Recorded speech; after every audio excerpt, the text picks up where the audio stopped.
कहानी के शुरुआत में हमें रास्ते में जाते हुए दो बसेस को दिखाया जाता है। उस बस में बहुत सारी फीमेल स्टूडेंट्स होती हैं, जो वे सभी अपने क्लास के लिए जा रही होती हैं। उन्हीं में से एक का नाम मित्सुको था, जो दिखने में काफी प्यारी थी। वो अपनी नोट्स बुक में कुछ लिख रही होती है। तब उसकी फ्रेंड्स उससे कहने लगती हैं कि क्या तुम हर वक्त लिखती रहती हो? क्या मिलेगा इस तरह की नोट्स बनाने से? यहाँ देखो सभी लोग एंजॉय कर रहे हैं, तुम भी क्यों नहीं करती? ये कहकर उसकी फ्रेंड उसकी नोटबुक को छीन लेती है और उसका पेन नीचे गिर जाता है और वो अपना पेन उठाने के लिए जैसे ही झुकती है, तभी हम देखते हैं कि उस समय कोई चीज बहुत तेजी से आती है और उस लड़कियों के साथ उन दोनों बसेस को आधे पर से ही काट देती है, जिसकी वजह से सारी की सारी लड़कियां दो हिस्सों में कट जाती हैं। इसी के साथ जैसे ही मित्सुको ऊपर उठती है, तब यह देखकर काफी हैरान हो जाती है कि यह क्या हो गया। अब क्योंकि वो नीचे पेन लेने के लिए झुकी थी, इसीलिए बच गई थी। यह देखकर बहुत ज्यादा डर जाती है और बस से उतरकर भागने लगती है। यहाँ पर हमें पता चलता है कि इन सभी को काटने वाली चीज कुछ और नहीं बल्कि हवा ही थी, जो सभी को काट रही थी। यह हवा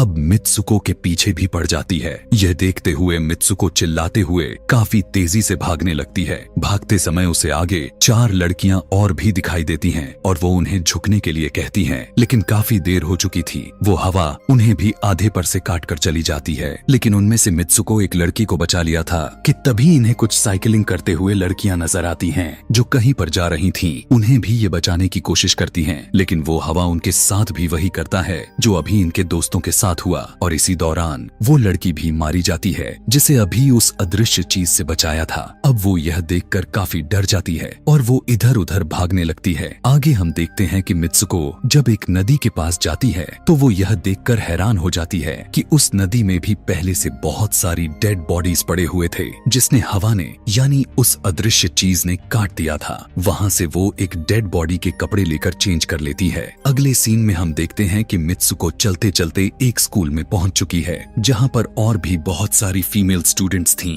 उनका यूनिफॉर्म मित्सुको के यूनिफॉर्म से काफी डिफरेंट था। यानी यह भी था कि वो तो उनके स्कूल के स्टूडेंट तो नहीं थी कि तभी एक लड़की मित्सुको के पास आती है और उससे कहने लगती है कि तुम कैसी हो? दरअसल देखा जाए तो वो लड़की उसकी बेस्ट फ्रेंड थी, लेकिन मित्सुको उससे पूछती है कि क्या तुम सच में मेरी बेस्ट फ्रेंड हो, क्योंकि उसे कुछ भी समझ में नहीं आ रहा था कि उसके साथ हो क्या रहा है। वो काफी सदमे में थी। यहाँ पर हम यह भी जान पाते हैं कि मित्सुको और उसकी बेस्ट फ्रेंड काफी ज्यादा एक दूसरे को प्यार करती हैं कि तभी वहीं पर तेज हवा चलती है और मित्सुको डर कर बिल्डिंग के अंदर चली जाती है। उसकी बेस्ट फ्रेंड को कुछ भी समझ में नहीं आ रहा था कि ये हो क्या रहा है। वो मित्सुको से पूछने लगती है कि तुम इतना ज्यादा कांप क्यों रही हो और इतना ज्यादा डरी क्यों हो, तुम्हें हो क्या गया है? तब मित्सुको अपने बेस्ट फ्रेंड को सब कुछ बता देती है कि किस तरह से एक हवा का झोंका आया और उसके स्कूल के सभी स्टूडेंट्स को काट कर चली गई। यह सुनकर उसकी दोस्त उसे विंडो के पास ले जाकर उसकी हाथ बाहर निकाल कर कहने लगती है कि ये देखो, ये बस हवा है और कुछ नहीं। यहाँ पर मित्सुको के दिल को कुछ शांति मिलती है और इसे लगने लगता है कि शायद ये मेरा ख्वाब ही हो सकता है। जिसके बाद मित्सुको का बेस्ट फ्रेंड अपने 2 और दोस्तों को लेती है और क्लास को बंद करने का प्लान बनाती है। जैसे ही ये चारों क्लास के बाहर जाने के लिए निकलने ही वाली होती हैं कि तभी वहाँ पर उनकी टीचर आ जाती हैं और उन्हें देख लेती हैं, लेकिन वो चारों वहाँ से भाग जाती हैं। वे चारों भागते भागते एक लेक पर आ जाती हैं। वहाँ पर मित्सुको की बेस्ट फ्रेंड अपने दोनों दोस्तों को भी उसके ख्वाब के बारे में बताती है। तभी उनमें से एक लड़की कहती है कि हो सकता है कि यह सच हो,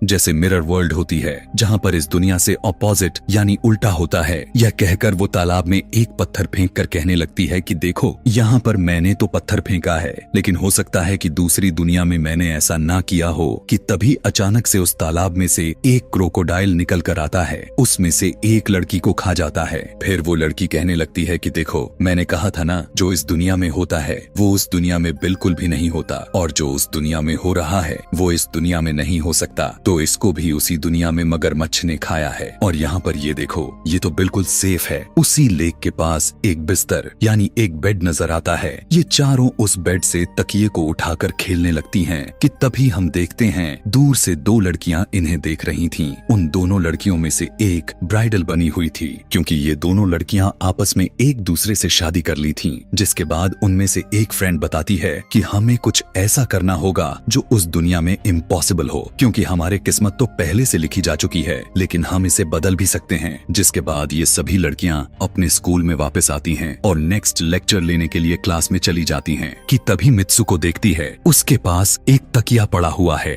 अब जैसे ही वो इस तकिए को उठाने के लिए नीचे झुकती है कि तभी उसकी टीचर पूरे क्लास में गन से फायर करने लगती है और जैसे ही मित्सुको उस तकिए को उठाकर ऊपर देखती है तो उसके क्लास के सभी लड़कियां मारी जा चुकी होती हैं और यहाँ पर एक बार फिर वो बच जाती है जैसे पिछली बार अपने ड्रीम्स में बच गई थी। मित्सुको की टीचर उसके पास आकर कहती है कि तुम्हारी हिम्मत कैसे हो गई, इस क्लास को बंद करने की, तुम्हारा भी मरना तय है। कि तभी उसी वक्त दो लड़कियां और आ जाती हैं और मित्सुको को बचाकर वहाँ से भागने की कोशिश करती हैं, लेकिन एक दूसरी टीचर वहाँ पर आकर उन दोनों लड़कियों को मौत के घाट उतार देती है। अब जितने भी स्टूडेंट्स की जान बच गई थी, मित्सुको उनके साथ बाहर भागने लगती हैं, लेकिन स्कूल की सभी टीचर्स उन सभी लड़कियों पर फायरिंग करने लग जाती हैं। अब यहाँ पर फायरिंग के दौरान सभी लड़कियां जैसे ही वहाँ से बाहर आती हैं, तो यहाँ पर हवा उन्हें काट देती है। यहाँ पर अब मित्सुको यहाँ पर एक बार फिर से अकेली रह जाती है और वो वहाँ से भागकर क्राउड एरिया से होता हुआ पुलिस स्टेशन में जाती है। वो वहाँ पर सब कुछ बताने लगती है। उसकी यह बात सुनने के बाद पुलिस वाली लड़की उससे कहती है कि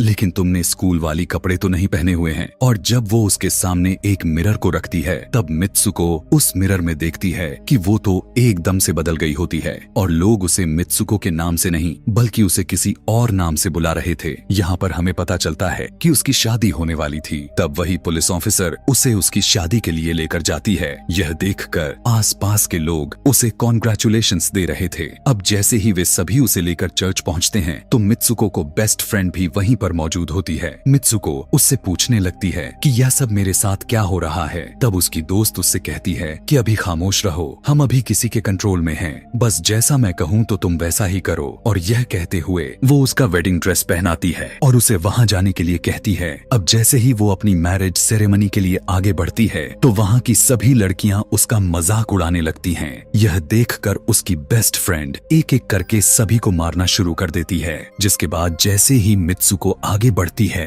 तो उसके ग्रूम की जगह एक ताबूत खड़ा हुआ नजर आता है। उस ताबूत को खोले जाने पर एक बड़ा पिग बाहर निकल कर आता है। मित्सुको उसे देखकर काफी ज्यादा डरने लगती है और एक टूटी हुई बोतल से उस पर अटैक कर देती है। जिसके बाद मित्सुको और उसकी बेस्ट फ्रेंड चर्च से भागते हुए बाहर आ जाती हैं। यहाँ गेट पर भी दो लड़कियां इन्हें रोकने की कोशिश करती हैं, लेकिन मित्सुको की बेस्ट फ्रेंड इन्हें मारकर वहाँ से भाग जाते हैं। उधर मित्सुको दूसरी तरफ भाग रही थी क्योंकि अब उसे लगने लगा था कि उसके साथ कुछ ज्यादा ही गलत हो रहा है। आगे जाने पर एक और मिरर में खुद को देखती है तो वो एक बार फिर से खुद को बदला हुआ पाती है। अब जिस जगह पर मित्सुको थी वहीं पर रेस हो रही थी कि तभी उसके पास कुछ लड़कियां आकर उससे कहने लगती हैं कि तुम तो बहुत अच्छी रेसर हो, खड़ी क्यों हो, भाग क्यों नहीं रही। और जब वो भागना स्टार्ट करती है तब वो खुद में काफी एनर्जी फील करने लगती है। जिसके बाद मित्सुको रेस जीतने की पूरी कोशिश करने लगती है। भागते समय उसे अपने डेड फ्रेंड्स भी नजर आती हैं जो कुछ वक्त पहले उसके स्कूल में मारी जा चुकी थीं। कि तभी उसी वक्त उसकी बेस्ट फ्रेंड भी आ जाती है। तभी ये दोनों नोटिस करती हैं कि वही पिग और वो औरतें जिन्होंने इनको चर्च में रोक रही थीं, वो सभी इन्हीं के तरफ आ रही थीं। भागते समय कुछ लड़कियां मित्सुको से कहने लगती हैं कि इस दुनिया से बाहर चली जाओ। इसके बाद हम आगे देखते हैं कि मित्सुको भागते भागते एक सुनसान अंधेरी जगह पर आ जाती है। वहीं पर कुछ स्टूडेंट्स नजर आती हैं जिन्होंने यूनिफॉर्म पहना हुआ था। वो सभी लड़कियां मित्सुको से कहने लगती हैं कि हम सभी मरे हुए हैं और तुम्हें भी मार देंगे। लेकिन तभी मित्सुको की बेस्ट फ्रेंड वहां पर आकर उस लड़की को मारकर वहां से मित्सुको को भगा ले जाती है। मित्सुको की बेस्ट फ्रेंड उसे अपना नाम जोर जोर से पुकारने के लिए कहती है, जिस पर मित्सुको अपना नाम जोर जोर से लेने लगती है। इसी के साथ मित्सुको अपना असली रूप में वापस आ जाती है। उसकी बेस्ट फ्रेंड उसे अपना हाथ दिखाते हुए कहती है कि प्लीज मेरे हाथ में जो वायर लगी हुई है उसे बाहर खींच दो ताकि मैं इस दुनिया से बाहर जा सकूं। लेकिन मित्सुको को डर भी था कि कहीं यह वायर खींचने से उसकी जान न चली जाए। और क्योंकि मित्सुको अपने बेस्ट फ्रेंड को काफी ज्यादा प्यार करती थी इसलिए वो ऐसा नहीं करना चाहती थी, लेकिन ज्यादा उसे फोर्स करने पर वो उसकी वायर्स खींच देती है। वायर खींचते ही उसकी बेस्ट फ्रेंड की बॉडी दो हिस्सों में बट जाती है और तभी उसी वक्त उसे एक गेट नजर आती है। उस दरवाजे से बाहर आने पर वो देखती है कि अब वो आदमियों की दुनिया में आ चुकी है। वहीं पर उसके पोस्टर्स भी लगे हुए थे। जिस पोस्टर को कुछ लड़के देख रहे थे तभी एक लड़का मित्सुको के पास आकर कहता है कि तुम फ्यूचर में हो। इस बात को सुनते ही वो बेहोश हो जाती है। कुछ टाइम के बाद जब उसे होश आता है तब वो आगे बढ़ती है। तब वो देखती है कि एक बूढ़ा आदमी गेम खेल रहा होता है और उसी गेम में मित्सुको वही कैरेक्टर नजर आती है जो अभी बनी हुई है। मित्सुको को देखते ही बूढ़ा आदमी कहने लगता है कि मैंने ही इस गेम को बनाया है और मैं ही हूँ जो तुम लोगों को कंट्रोल कर रहा हूँ। तुम तो बहुत पहले मारी जा चुकी थी, लेकिन मैंने तुम्हारा डीएनए लेकर तुम्हें फिर से बनाया। मित्सुको को जब यह बात सुनकर उसे पता चल जाता है कि यह एक गेम है तो उसे लगता है कि शायद मैं अभी भी अपने दुनिया में जा सकती हूँ कि तभी उसी समय एक आदमी आता है और मित्सुको को अपने पास बुलाने लगता है। तब वो बूढ़ा आदमी मित्सुको से उसकी आखिरी लेवल को कंप्लीट करने के लिए कहता है। वो आगे बढ़ने लगती है कि तभी मित्सुको को अपने दोस्त की कही हुई बात याद आ जाती है कि अगर हम इस दुनिया में कुछ ऐसा करेंगे जो दूसरी दुनिया में इम्पॉसिबल हो तो तुम इस गेम से बाहर आ जाओगी। और इसी के साथ वो इस आदमी का गला दबा देती है और कहने लगती है बस करो हमारे साथ खेलना। यह कहकर मित्सुको उस बूढ़े आदमी की छड़ी को उठाकर अपने पेट में घुसा देती है, जिस वजह से उसकी मौत हो जाती है। और यहाँ पर हम देखते हैं कि बूढ़ा आदमी यह सोच भी नहीं सकता था कि मित्सुको ऐसा कुछ कर सकती थी और इसी के साथ उसकी डेस्टिनी पूरी तरह से चेंज हो जाती है। वो इस दुनिया में यानी गेम में तो मर चुकी थी, लेकिन असली दुनिया में वो अभी भी जिंदा थी। आगे हमें ये भी दिखाया जाता है कि मित्सुको के बाकी के कैरेक्टर्स भी किसी न किसी वजह से अपने आप को मार लेते हैं और अब वे सभी गेम का पार्ट नहीं थे। अगले सीन में हमें मित्सुको को बर्फीले जगह पर लेटा हुआ दिखाया जाता है और अब वो अपने रियल वर्ल्ड में आ चुकी थी। और इसी के साथ यह दिमाग घुमा देने वाली कहानी यहीं पर खत्म हो जाती है। आगे और भी ऐसे ही एक्सप्लेनेशन मूवीज देखने के लिए कमेंट में नेक्स्ट लिखना ना भूलें। Thanks for watching.